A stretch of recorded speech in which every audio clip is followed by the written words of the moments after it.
शुरू करें। अस्सलामुअलैकुम वरहमतुल्लाहि वबरकातुहू। मुअर्रखा 7 मई 2024 को लोकसभा इंतखाबात के तीसरे मरहले के लिए वोटिंग होगी। आज खगड़िया में भी वोट डाले जाएंगे। आपको हर हाल में वोट देना है और दूसरों से भी दिलवाना है।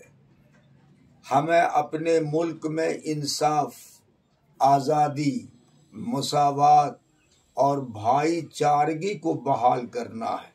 वोट देने से पहले जहन में ये बात जहन नशी कर लेनी चाहिए कि हमें मुत्तहिद होकर मुल्क की तरक्की, सालमियत के लिए अपना वोट देना है और हमें ये हमारे लिए सबसे बड़ी क़ुव्वत और ताकत है।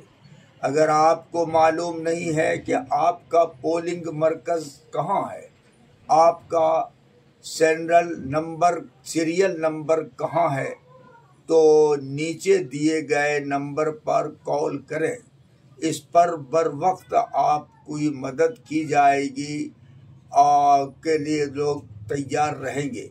बस आपसे यही गुजारिश है कि आज का दिन ज़ाय न करें और मेहरबानी करके घर से निकल कर वोट करें।